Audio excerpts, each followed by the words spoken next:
तो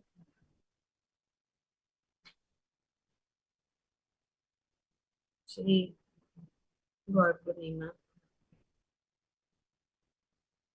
के शुभ अवसर पर हम चैतन्य चरितामृत से पढ़ रहे हैं। भगवान की प्राकृतिक भगवान की प्राकृतिक कारण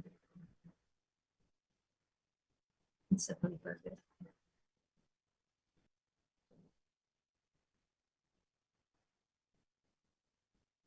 भगवान सोचते हैं कि मेरे सिवाय और कोई नहीं है जो ब्रजभूमि का जो प्रेम भक्ति है, मेरे सिवाय और कोई नहीं प्रदान कर सकता। इसीलिए मैं अवतारित हूँ और मैं इस प्रेम भक्ति को सबके बीच में इस प्रकार से भगवान सोचते हैं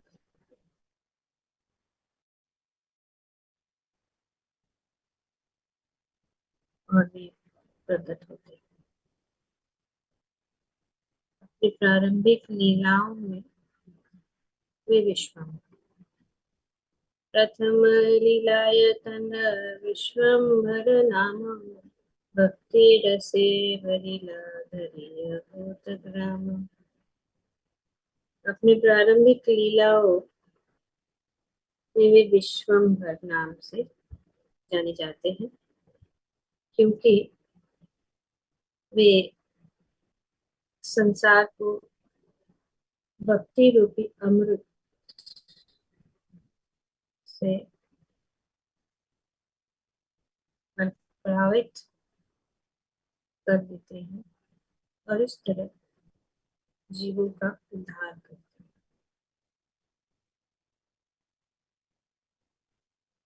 इस प्रकार से भगवान का जो मूल मूल उद्देश्य क्या है, जीवों का उद्धार। इन सभी जीवों के विषय में सोचते हैं और उनका उद्धार करने हेतु वे अवतार लेते हैं।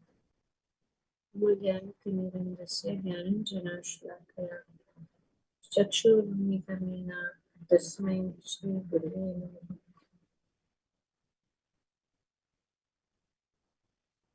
तो कैसे हम जान चुके हैं कि श्री चैतन्य महाप्रभु स्वयं भगवान श्री कृष्ण है। वो कृष्ण से भिन्न नहीं है, स्वयं श्री कृष्ण ही।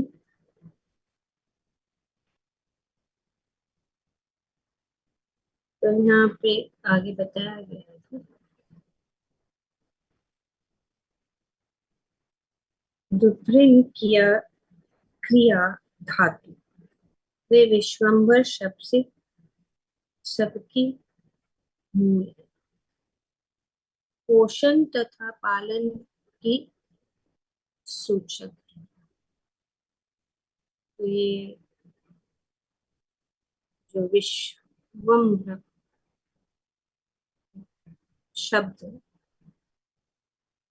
का अर्थ ये है कि वे चैतन्य महाप्रभु भगवत प्रेम का विस्तार करके तीनों लोकों का पालन पोषण करते हैं। तो इसीलिए वे विश्वम्भर, ये तीनों लोगों का क्या करते हैं, पालन पोषण करते हैं। और श्री चैतन्य महाप्रभु के रूप में भगवत प्रेम का विस्तार वितरण करके तीनों लोगों का इस प्रकार से वे पालन करें। तो दोनों चीज पालन भी कर रहे हैं और भगवत प्रेम भी लोगों के बीच में विस्तारित कर। तो पहले जो यहाँ पे बताया गया कि प्रारंभिक लीलाओं में वे विश्वम्भर नाम से जाने जाते थे और शेष लीला में वे भगवान श्री कृष्ण चैतन्य के शेष लीलाय धरे नाम श्री कृष्ण चैतन्य कृष्ण जाना ये सब ईश्वर कैल धन्य। तो अपनी अंतिम लीलाओं में वे भगवान श्री चैतन्य महाप्रभु के रूप नाम से विख्यात है। और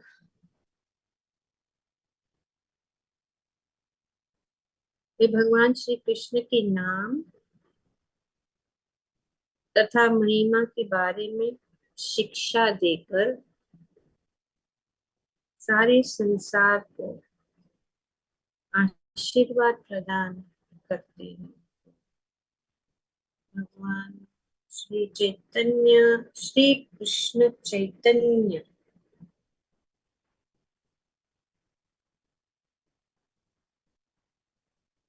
महाप्रभु वे क्या कर रहे हैं इस अवतार में? वे भगवान श्री कृष्ण के नाम तथा महिमा के बारे में शिक्षा देकर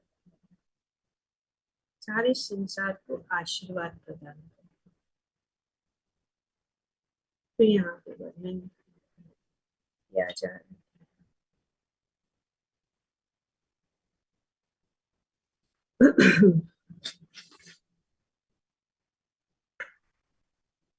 उनको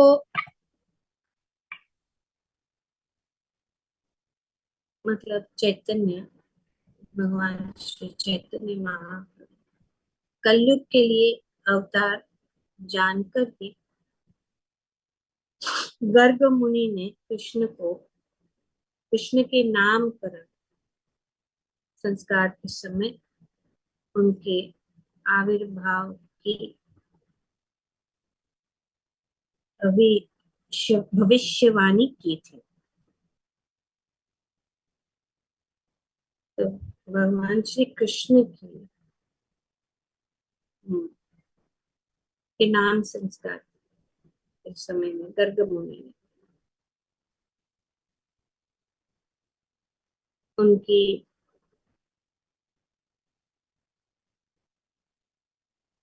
भविष्य आविर्भाव की भविष्यवाणी की थी कि जब बालक कृष्ण विभिन्न युगों में प्रकट होता है तो उनके अन्य 3 रंग होते हैं। जब उन्होंने गर्ग मुनि ने श्री कृष्ण के नामकरण संस्कार के समय उन्होंने भविष्यवाणी की कि यह बालक कौन, ये बालक कौन? कृष्ण। ये बालक कृष्ण विभिन्न युगों में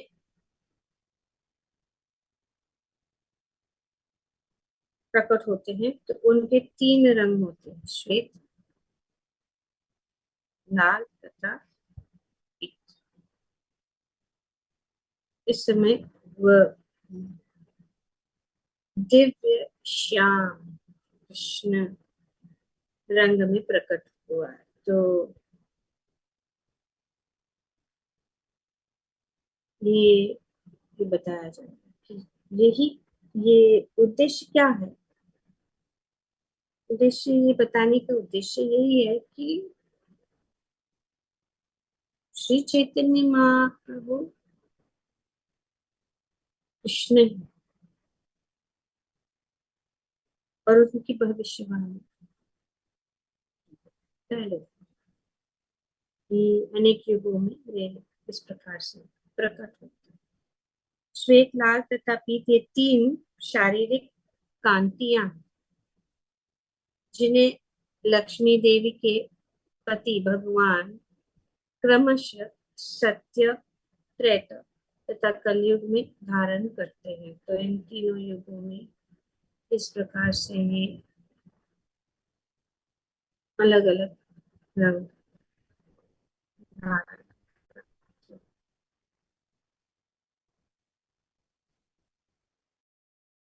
युग में भगवान श्याम रंग लेकर अवतरित हुए थे। इस संदर्भ में पुराणों तथा अन्य वैदिक ग्रंथों के कथनों का यही सार।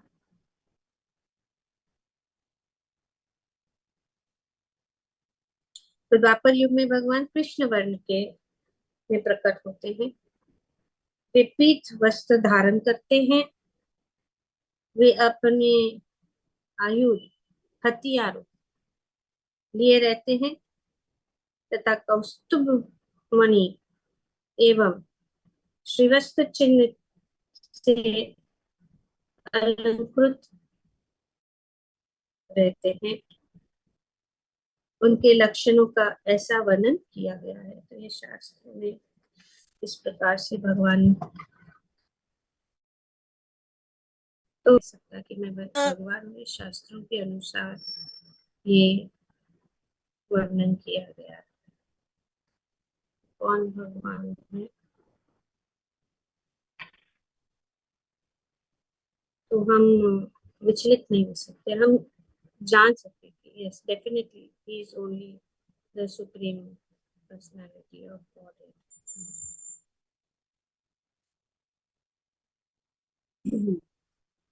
इस प्रकार से भगवान कलयुग में अवतारित हुए। आगे बताए कलियुगे युग धर्म नामेर प्रचार तथी लागी पीत वर्ण चैतन्यावतार। कलयुग की धार्मिक विधि यह है कि भगवान के पवित्र नाम की महिमा का प्रचार किया जाए। तो ये धार्मिक विधि इस कलयुग की क्या है? हरि नाम का प्रचार। केवल इसी उद्देश्य से भगवान पीत रंग लेकर श्री चैतन्य रूप में अवतारित हुए। तो ये पीत रंग Shri Chaitanya Mahaprabhu yellow colour yellow,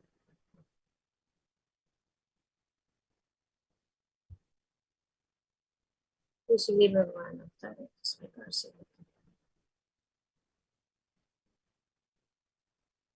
Shri Prabhupada ji बताते हैं कि इस कलयुग में हर एक के लिए धर्म की व्यवहारिक विधि यही है कि वे ईश्वर के नाम का कीर्तन करें। यही धर्म है, ये युग धर्म। इस कलयुग का युग धर्म क्या है? हरि नाम संकीर्तन। और भगवान अवतारित है अपने नामों के रूप में। तो ये विधि को पालन करना बहुत जरूरी। जो विधि युग के लिए हर युग के लिए नियुक्त किया जाता है उसका पालन करने से हमें निश्चित रूप से सफलता प्राप्त हो सकती है। तो इसीलिए यहाँ पे बताया गया कि कलयुग की धार्मिक विधि यह है कि भगवान की महिमा का प्रचार किया जाए। नाम से ईश्वर के नाम का कीर्तन करें। हरे कृष्ण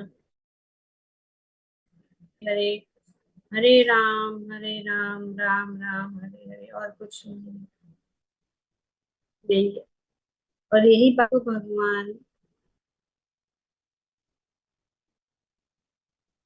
सिद्ध करने के लिए अवतार करते हैं और भगवान इसका जो है प्रसाद करते हैं।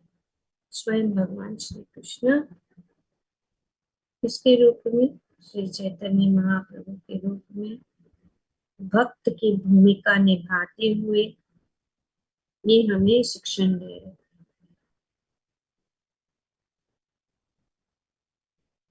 तो इसका सूत्रपात इस युग में भगवान श्री चैतन्य ने किया। तो who introduced? This was introduced in this age by Lord Chaitanya, not ISKCON, और और कोई दूसरा कोई संस्था नहीं, स्वयं भगवान ने इसका जो है सूत्रपात।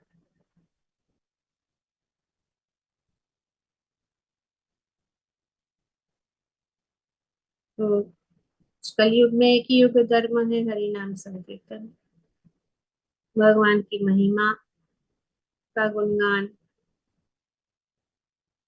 भगवान के नामों का उच्चारण, भगवान के नामों का कीर्तन, यही इस युग का धर्म है। और ये स्वयं भगवान ने ही जो है शुरू किया और किसी ने नहीं शुरू किया। स्वयं भगवान अवतारित हो, भगवान श्री कृष्ण अवतारित होकर श्री चैतन्य महाप्रभु के रूप में इसका उन्होंने जो है शुरुआत किया या इंट्रोड्यूस किया।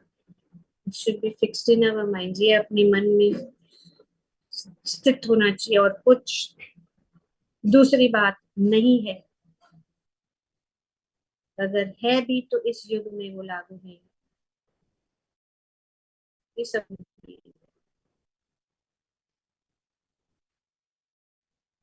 और भक्ति योग का शुभ आरंभ ही पवित्र नाम के कीर्तन से होता है।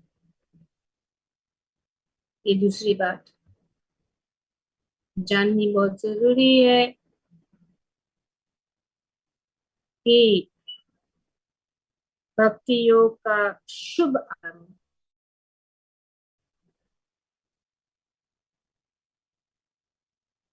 ये पवित्र नाम के कीर्तन से होता है, जिसकी पुष्टि मध्वाचार्य ने मुंडक उपनिषद के अपने भाष्य में की है। तो इनके उनका प्रमाण क्या है कि माधवाचार्य ने भी मुंडक उपनिषद से उन्होंने जो भाष्य लिखा है और उस भाष्य में उन्होंने नारायण संहिता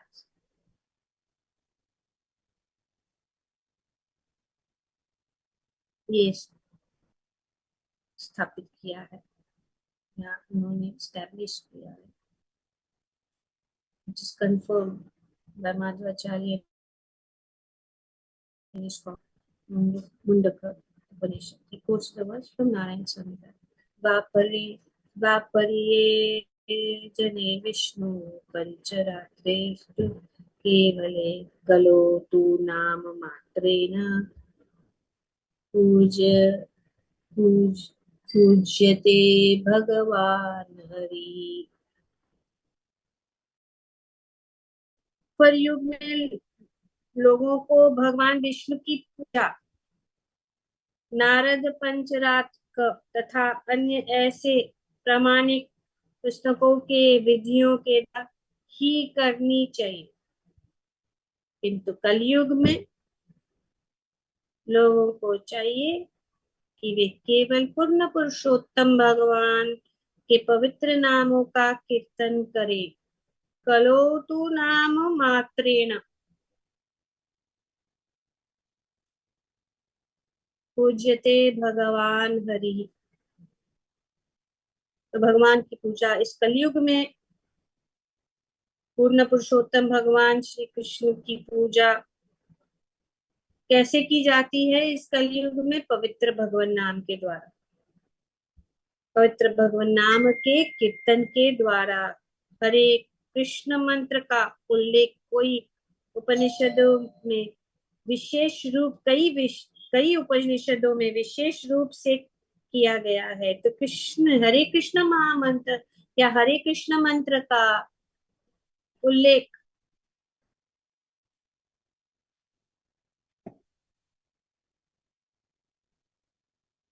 कई उपनिषदों में विशेष रूप से किया गया यथा कली संतरनम उपनिषद में कहा गया है। उपनिषद में ये बताया गया है, जहाँ ये कहा गया है हरे कृष्णा कृष्णा कृष्णा हरे हरे, हरे राम राम राम हरे हरे, इति सदोक्तम नाम नाम कलिकल्मष नाशनम न त परतरो उपाय सर्ववेदेषु दृष्टति। ये कली संतरन उपनिषद का प्रमाण। हरे कृष्णा कृष्ण कृष्ण हरे हरे, हरे राम राम राम हरे हरे, यदि सदोक्षकम नाम नाम कली कल्मष नाशनम नत परोतर उपाय, कोई उपाय नहीं है सर्व वेदेषु दृष्टति। ये 16 जो शब्द है, 32 अक्षरों का जो ये मंत्र है। कली संतरन उपनिषद बहुत छोटा सा उपनिषद वार्तालाप है नारद मुनि और ब्रह्मा जी के बीच में। नारद मुनि पूछते हैं इस कलयुग के लोगों का उद्धार कैसे होगा? अभी कलयुग में लोगों का मन हमेशा विचलित रहता है, भगवत भक्ति नहीं कर पाते, कैसे किया जाए, कैसे होगा? ब्रह्मा जी बहुत प्रसन्न हुए और उन्होंने कहा हरे कृष्णा कृष्णा कृष्णा हरे हरे, हरे राम राम हरे हरे, इति सदोक्षतम नाम नाम कली कल्मष। ये 16 शब्द कली कल्मष नाशनम, सब कली के कल्मशों को नाश करने वाला ये मंत्र है। न त परतर उपाय, और कोई उपाय नहीं, और कोई उपाय नहीं है। समस्त वैदिक साहित्य में खोजने के बाद सर्व वेदेषु दृश्यति, सर्व वेदेषु दृश्यति मतलब सभी वेदों को खोजने के बाद ब्रह्मा जी कहते समस्त वेदों वैदिक साहित्य को खोजने के बाद युग के लिए हरे कृष्ण के कीर्तन से अधिक उत्कृष्ट अन्य कोई धर्म विधि नहीं मिलेगी, और कोई उपाय नहीं इस कलियुग के लिए। यही एक उपाय, तो इसीलिए स्वयं भगवान श्री चैतन्य महाप्रभु अवतार। और भगवान कैसे अवतारित? भगवान अवतारित होते हैं अपने भक्तों की पुकार से। जब हम भगवान को पुकारते हैं तो भगवान अवतारित अपने हृदय कमल में प्रकट। तो इसी प्रकार श्री चैतन्य महाप्रभु के प्राकट्य जो है,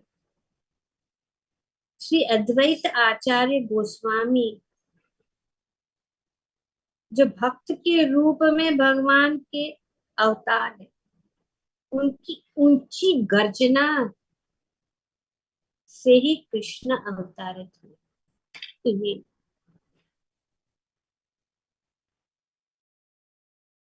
कृष्ण कैसे हुए?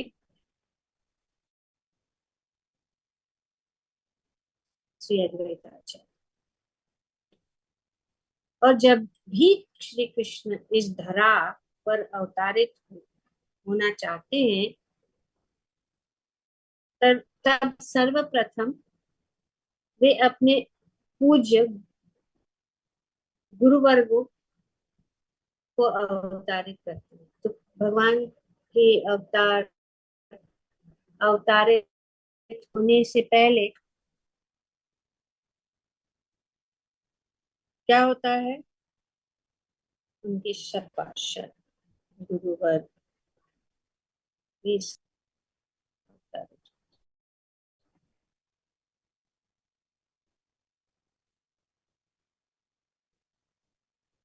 इस प्रकार सर्वप्रथम पृथ्वी पर आदरणीय लोगों यथा उनके पिता, माता तथा गुरु का जन्म होता है।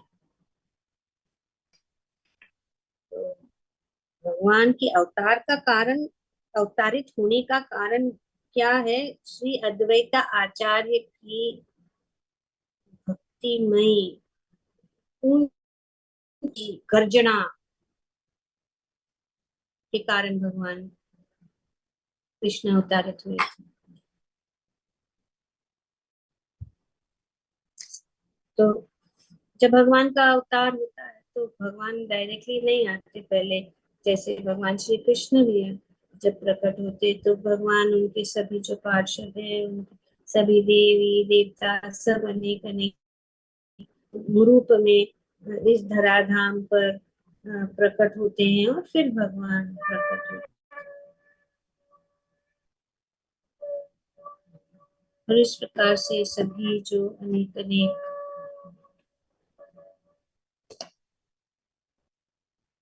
गुरुजन है, भगवान के माता पिता है, वे सब जो है अवतार लेते हैं। माधवेंद्र पुरी, ईश्वर पुरी, श्रीमती सच्ची माता तथा श्री जगन्नाथ मिश्र अद्वैत आचार्य के साथ साथ प्रकट हुए।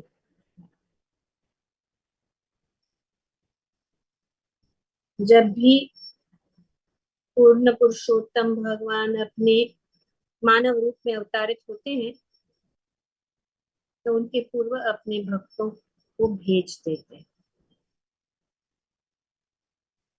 जो उनके पिता, गुरु तथा संगियों के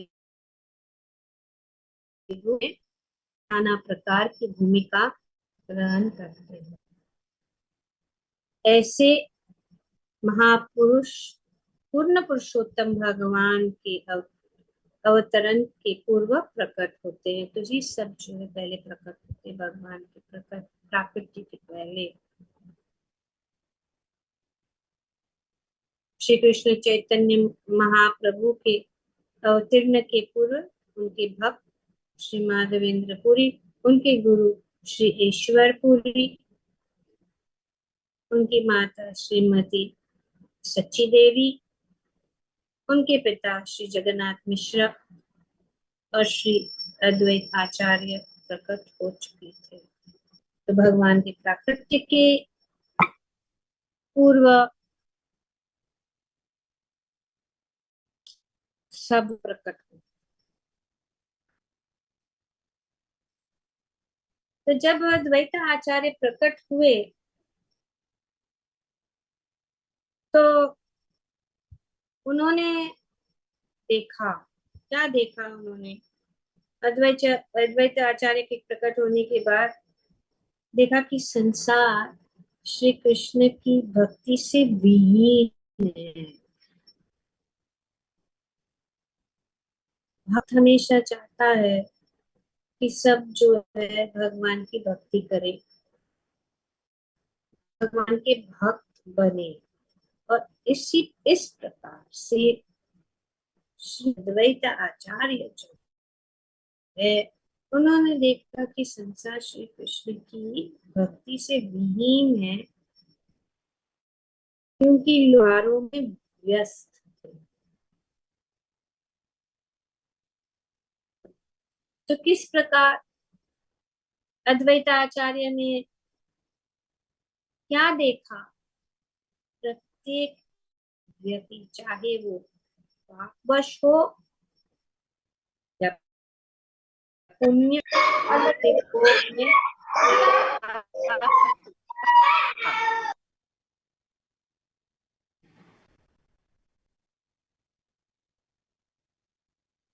प्रत्येक व्यक्ति, चाहे वो हो या पुण्यवश, भौतिक भोग में लगा हुआ था। कोई भी भगवान की दिव्य सेवा में रुचि नहीं रखता था, जिससे जन्म मरण के चक्र से छुटकारा प्राप्त हो सकता है। तो भगवान की सेवा से ही हम जन्म मृत्यु के चक्कर से छुटकारा प्राप्त कर सकते हैं। लेकिन कोई भी भगवान की सेवा में रुचि नहीं रखता था। अद्वैत आचार्य ने संपूर्ण जगत को भौतिक पुण्य तथा पाप के व्यापारों में व्यस्त देखा।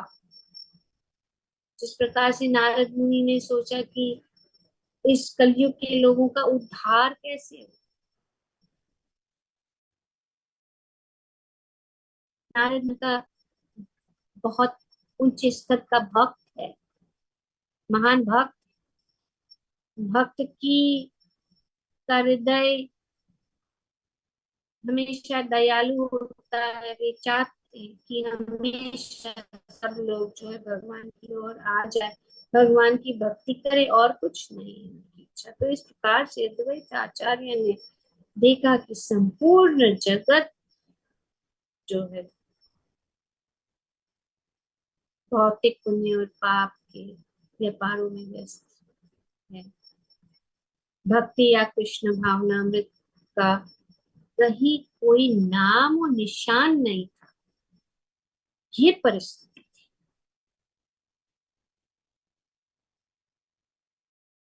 नाम और निशान। सच्चाई ये है कि इस भौतिक जगत में कृष्ण भावनामृत के अतिरिक्त किसी भी वस्तु का अभाव नहीं है। That is the fact. आज भी यही परिस्थिति है। The fact is that in the material world there is no scarcity of anything. किसी भी वस्तु का अभाव नहीं है। कोई वस्तु जो है सब कुछ उपलब्ध, कोई अभाव नहीं है। अगर है तो वो क्या है? कृष्ण भावनामृत। क्या कमी है? भगवत भक्ति, कृष्ण भावनामृत की कमी है। भौतिक जगत में सब कुछ है, लेकिन क्या कमी है? कृष्ण कॉन्शियस। क्योंकि भौतिक आवश्यकताओं की पूर्ति भगवान की कृपा से हो जाती है। हाँ, कभी कभी हमें अपने बंद के कारण अभाव का है। एक्चुअली यही है कुप्रभाव, mismanagement, because of our own mismanagement. सब कुछ उपलब्ध है इस भौतिक जगत में। भगवान सब कुछ जो है सब कुछ व्यवस्था करते, लेकिन मिसमैनेजमेंट के कारण।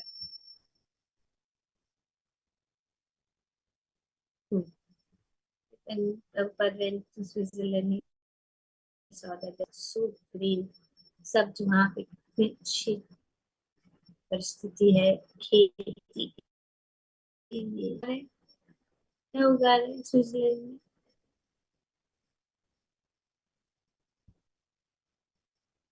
टबैको। टबैको। इसके कारण तो मिसमैनेजमेंट, अपने स्वार्थ के कारण ही हम जो है सब व्यवस्था को बिगाड़ रहे हैं। नहीं तो कोई अभाव नहीं है, सब कुछ उपलब्ध है।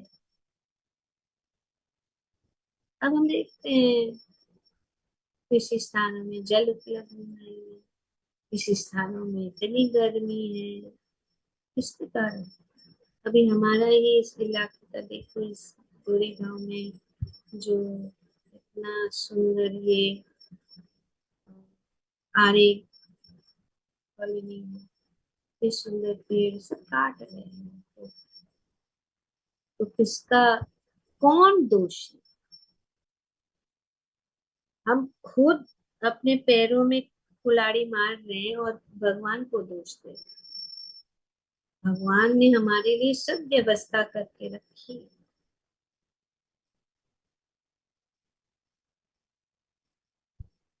तो अगर हम कोऑपरेट करेंगे और हमारा इस जीवन का उद्देश्य समझेंगे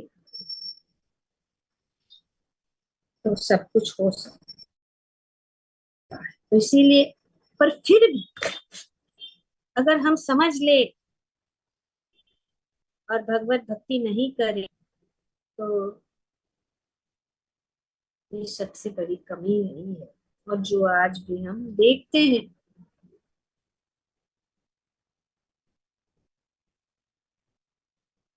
किंतु असली समस्या यह है कि लोग अब कृष्ण भावना के संपर्क में नहीं रहे। अद्वैत आचार्य का की चिंता थी। हर व्यक्ति इंद्र तृप्ति में तो लगा है, किंतु उनके पास अपनी वास्तविक समस्याओं, जन्म मृत्यु जरा तथा व्याधि का अंतिम समाधान खोज निकलने की कोई योजना नहीं है। तो ये योजना नहीं है। इंद्र तृप्ति के में लगे हुए हैं, लेकिन ये जो असली समस्याएं हैं, everyone is engaged in material sense gratification, but people have no plan for making an ultimate solution to the real problems, birth, old age, disease. और ये जो चार चीज है, जन्म मृत्यु जरा व्याधि, ये चार चीज क्या है? भव रोग कहलाता है इसको, भव रोग। इस रोग से निकलने के लिए, या इस रोग से, भव रोग से मुक्त होने का कोई प्रयास नहीं। और इस भव रोग का से मुक्त होने का एक ही रास्ता है, वो है कृष्ण भावनामृत, भगवत भक्ति। ये केवल कृष्ण भावनामृत द्वारा ही ठीक हो सकते हैं। तो ये जो हमारा रोग ठीक होगा, भव रोग, जन्म मृत्यु जरा व्याधि, वो कैसे होगा ठीक? कैसे होगा? कृष्ण भावनामृत द्वारा ही ठीक हो सकते हैं। हम इस रोग से बच सकते हैं।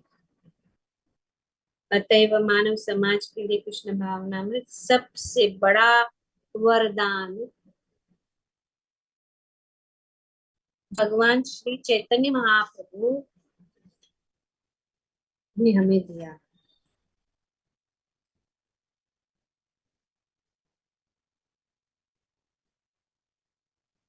तो संसार के कार्यकलापों को देखकर आचार्य को दया आई और वे विचार करने लगे कि वे जनता का इस हित किस तरह करें।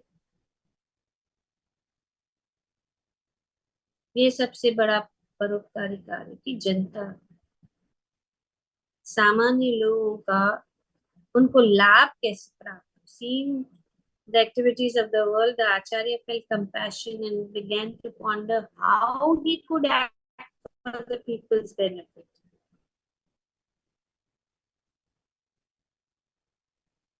तो इस प्रकार से वे विचार करने लगे और उन्होंने सोचा तो हमारे में तो शक्ति नहीं है, सब का उद्धार करने का। पर अगर भगवान स्वयं आए, भगवान श्री कृष्ण अगर स्वयं आए, अपनी श्री कृष्ण यदि करे ना अवतार, अपने आचार्य भक्ति करे ना प्रचार, तो भगवान स्वयं अगर आएंगे तो अद्वैत आचार्य ने विचार किया और उन्होंने सोचा कि यदि श्री कृष्ण अवतार के रूप में प्रकट हो तो वे स्वयं अपने व्यक्तिगत उदाहरण द्वारा भक्ति का प्रचार कर सकते हैं। ये श्री चैतन्य महाप्रभु के प्राकट्य का बाह्य कारण है। अद्वैत आचार्य का, अद्वैत आचार्य की भक्ति, तो उन्होंने इस प्रकार से कि भगवान भी स्वयं आएंगे और उनके व्यक्तिगत उदाहरण से वे जो है भक्ति का प्रचार कर सकते हैं। नाम विना कली काले धर्म नाही आर,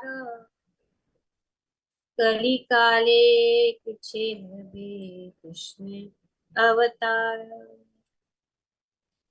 नाम बिना कली काले धर्म नहीं आर, तो ये युग धर्म है नाम संकीर्तन।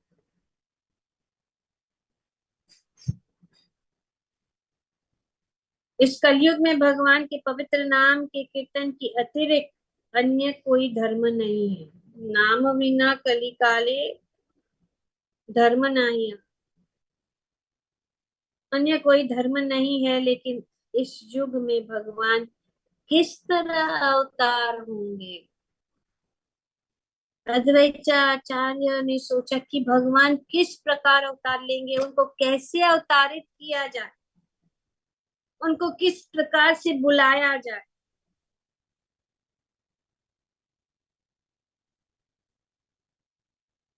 तो उन्होंने क्या सोचा? शुद्ध भावे करीबे कृष्ण, कृष्णेर आराधना निरंतर साधन्य करीबे निवेदन। मैं शुद्ध मन से कृष्ण की पूजा करूंगा, मैं उनके निरंतर विनीत भाव से निवेदन करूंगा। अद्वैत आचार्य ने सोचा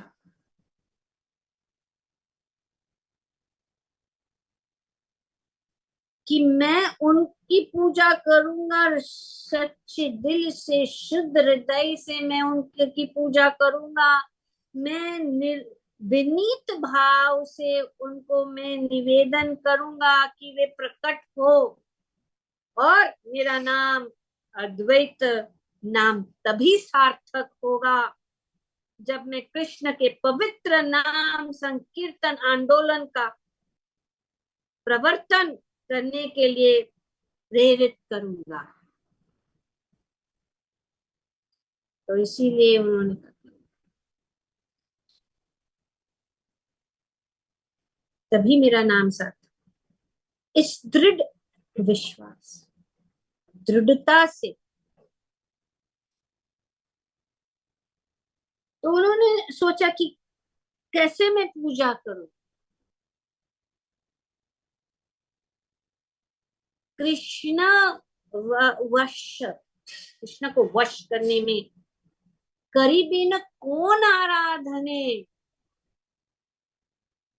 विचारित एक श्लोक अलो तंगमने।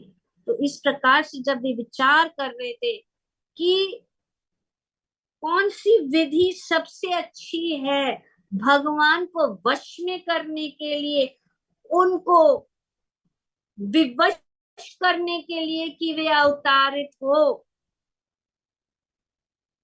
तब वे पूजा द्वारा कृष्ण को वश में करने के विषय में सोच रहे थे। तब उनके श्लोक आया। तुलसी दल मात्रेण जलस्य चुलकेन वा विक्रीणीते स्वमात्मानं भक्तेभ्यो भक्तवत्सलः। तो अपने भक्तों के प्रति अत्यंत वत्सल श्री कृष्ण भगवान भक्त वत्सल है। ये भगवान का स्वभाव है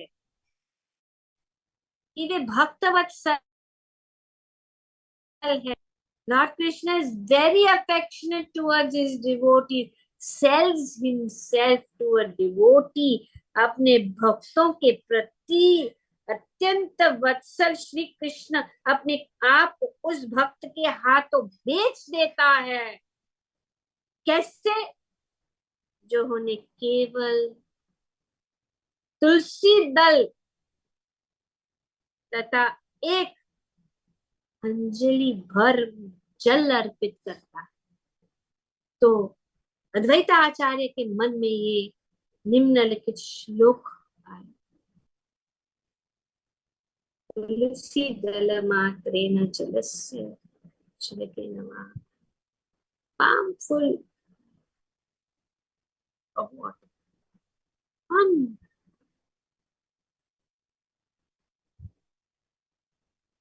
तो अद्वैत आचार्य ने श्लोक के अर्थ पर इस प्रकार विचार किया कि जो कृष्ण को तुलसी दल तथा जल अर्पित करता है, उनके ऋण को चुकाने के लिए उनके ऋण को चुकाने की कोई विधि न पाकर भगवान सोचते हैं कि मेरा पास ऐसी कोई संपत्ति नहीं है जो तुलसी दल तथा जल की समता कर सकता है। तो मेरे पास कुछ भी नहीं, लक्ष्मीपति है भगवान। वो कहते मेरे पास ऐसी कोई भी संपत्ति नहीं है जो तुलसी दल तथा जल से बढ़कर या बराबर। Advaita Acharya, considering the meaning of this verse, is not finding any way to repay the debt he owes to one who offers him a tulsi leaf and water. Lord Krishna thinks there is no wealth in my possession that is equal to the tulsi leaf and water offered with love and devotion by my devotee.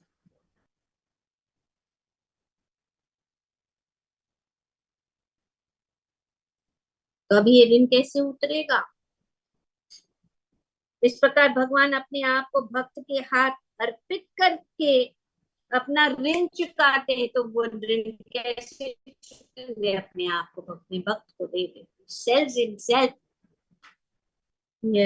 liquidates the debt by offering himself to the devotees. Considering in this way, the Acharya began worshipping the Lord. भक्ति द्वारा भगवान कृष्ण को एक तुलसी दल तथा थोड़े से जल से सरलता पूर्वक प्रसन्न कर सकते हैं। Not complicated. भगवान की भक्ति बहुत सरल है, इसके लिए ज्यादा कुछ नहीं चाहिए। भगवान कहते पत्रम पुष्पम फलम, सिर्फ एक पत्ता,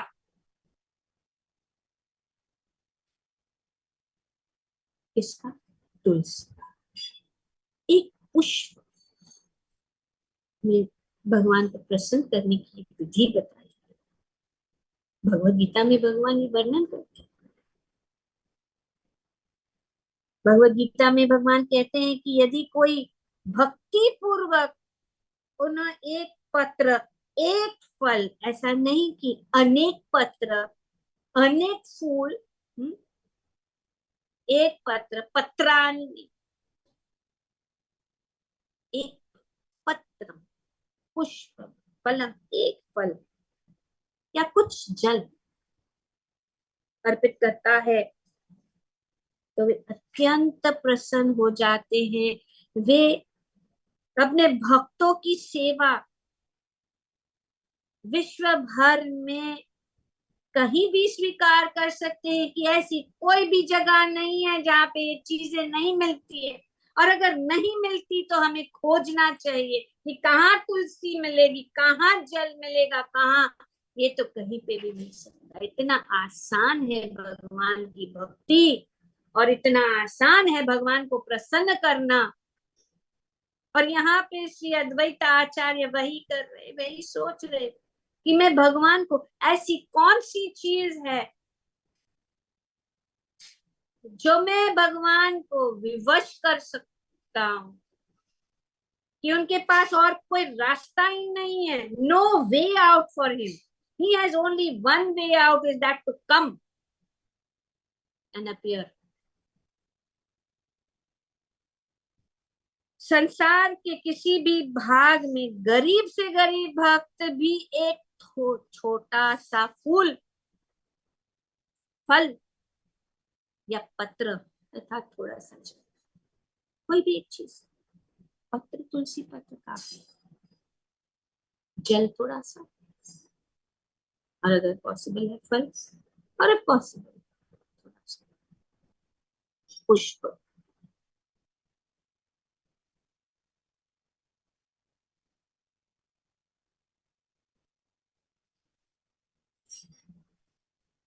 तो संसार के किसी भी भाग में गरीब से गरीब भक्त भी एक छोटा सा फूल, फल या पत्र तथा थोड़ा सा जल प्राप्त कर सकता है। और यदि उन्हें, अथवा विशेष रूप से तुलसी दल या गंगा जल कृष्ण को भक्ति पूर्वक अर्पित किया जाता है तो वे अत्यंत प्रसन्न हो जाते हैं, अत्यंत प्रसन्न होते हैं। कहा जाता है कि कृष्ण ऐसी भक्ति से इतने प्रसन्न हो जाते हैं कि उसके बदले में वे अपने भक्त को आत्मसमर्पण कर देते हैं।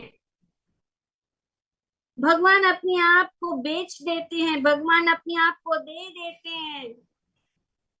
यही भगवान को पुष्प चढ़ाने का, यही भगवान को जल चढ़ाने का, यही भगवान को तुलसी दल चढ़ाने का इतना बड़ा कि भगवान अपने आप को आत्मसमर्पण कर देते हैं। अगर प्रीति पूर्वक, प्रेमांजन चुरिता भक्ति विलोचनेना, प्रेम के अंजन से, बिना कोई निजी स्वार्थ, सिर्फ भगवान को चाहिए। और यहाँ पे अद्वैत आचार्य अपने स्वार्थ के नहीं, लेकिन सबके हित के लिए। और जब हम भगवान अ, सबके जब हम सबके हित के लिए कार्य करते तो भगवान प्रसन्न हो जाते हैं और सब करते हैं। और सबसे प्रिय भगवान का यही है, जब हम लोक कल्याण, और सबसे बड़ा लोक कल्याण है भगवत भक्ति का प्रचार। जितने भी लोग, हमें खुद भक्ति अपने जीवन में उतारना है। भक्ति के नियम इतने सरल है। सिर्फ भगवान की शरणागत अपना जीवन भगवान को अर्पित कर दो तो हम इस भव रोग से बच जाएंगे और हमारा स्वास्थ्य ठीक हो जाएगा। क्योंकि जब तक हम इस जन्म मृत्यु के भवसागर में भुगते रहेंगे तब तक हमें जरा व्याधि, बुढ़ापा, बीमारी से छुटकारा नहीं मिलेगा। कोई भी योनि क्यों ना हो, या कोई भी सबसे बड़ा मानव समाज में कितना बड़ा व्यक्ति क्यों ना हो, वो नहीं बे बच सकता। क्या लाभ। तो हमें इसको बात को सीरियसली समझने की बहुत जरूरी है। हम सब जानते हैं, लेकिन हमें अपने आप को बार बार याद दिलाना पड़ता, खुद को और सबको, किसी न किसी तरह। तो इस प्रकार से भगवान अपने आत्मसमर्पण कर देते हैं। श्री अद्वैताचार्य इस तथ्य को जानते थे, इसलिए उन्होंने तुलसी दल तथा गंगा जल से भगवान की पूजा करके उनसे अवतरित होने के लिए आवाहन करने का निश्चय किया। श्री कृष्ण के चरण कमलों का चिंतन करते हुए उन्होंने गंगा जल में तुलसी मंजरियां मिलाकर निरंतर अर्पित की। ये हमारा नित्य सेवा होना चाहिए कि हम भगवान के, तो रोज भगवान के चरण में हम तुलसी अर्पण करें। उन्होंने जोर जोर से श्री कृष्ण की से विनीत उनसे विनती की, और इस तरह कृष्ण का अवतरित होना संभव हुआ। तो उन्होंने जोर जोर से विनती की, हमें बेग करना, विनती करना है। अतएव श्री चैतन्य यहाँ पे बताया गया है।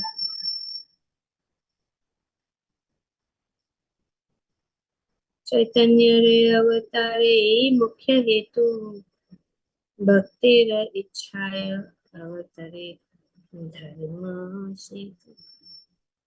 भगवान अवतारित होते अपने भक्त के शब्द, अपने भक्त की भक्ति।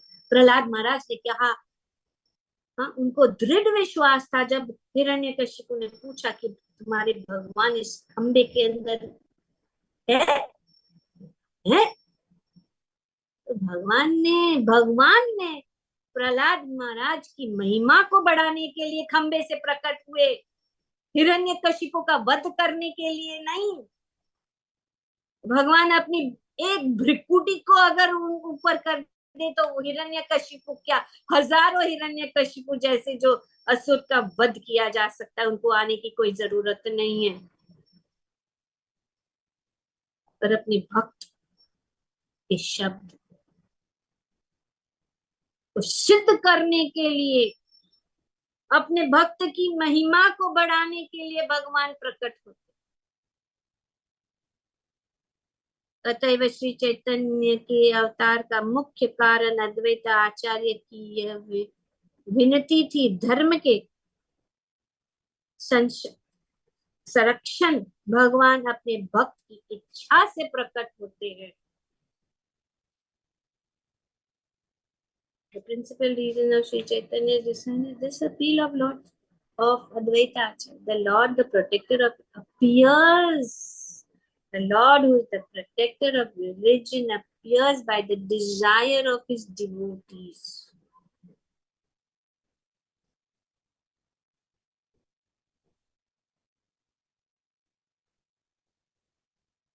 So Krishna appears because the desire of his devotees.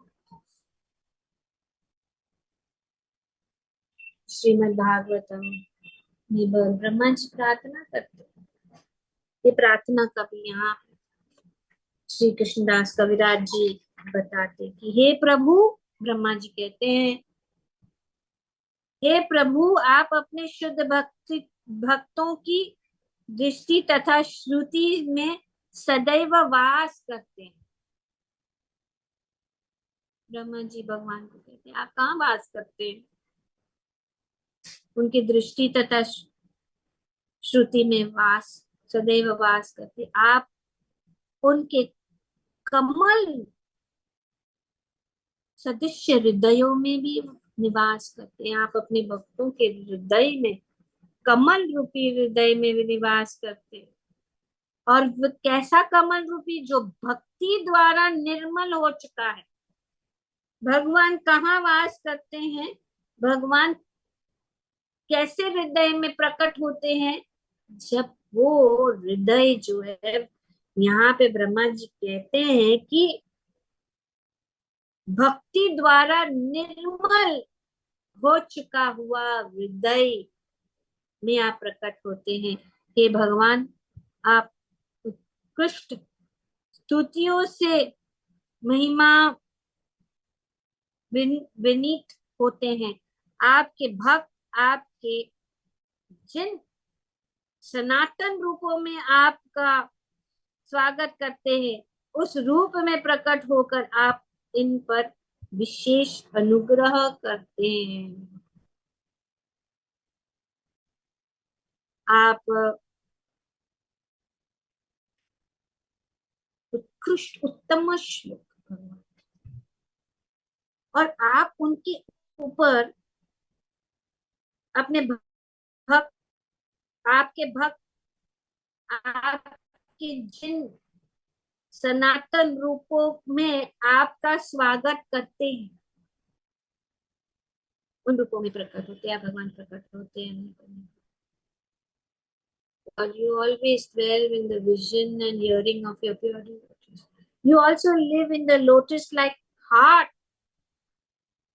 lotus-like hearts, which are purified by devotional service, O my Lord, who are glorified by exalted prayers. You show special favor to your devotees by manifesting yourself in the eternal form in which they welcome you.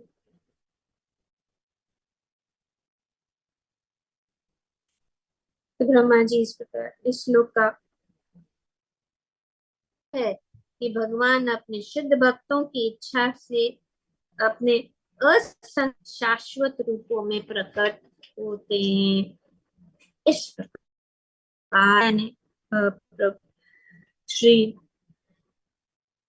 Krishnadas कविराज कहते हैं, इस प्रकार मैंने चौथे अर्थ निश्चय गौरांग महाप्रभु ईश्वर के अनन्य प्रेम का प्रचार करने के लिए अवतार के रूप में प्रकट हुए श्री रूप तथा श्री रूप रघुनाथ पदे यार आशा चैतन्य चरितामृत कहे कृष्णदास। श्री रूप तथा श्री रघुनाथ के चरण कमलों में प्रार्थना करते हुए सदैव उनकी कृपा की आकांक्षा से मैं कृष्णदास उसके चरण चिन्हों का अनुसरण करते हुए श्री चैतन्य चरितामृत का वर्णन कर रहा हूँ। इस प्रकार श्री चैतन्य चरितामृत की आदि लीला के श्री चैतन्य महाप्रभु प्राकट्य के बाह्य कारण का वर्णन करने वाले तृतीय अध्याय का भक्ति वेदांत तात्पर्य। बोलो श्री चैतन्य महाप्रभु की जय। बोलो श्री अद्वैत आचार्य की जय। बोलो श्री कृष्ण कृष्णदास कविराज गोस्वामी की जय। हरे कृष्ण। ये अब कल हम भूय कारण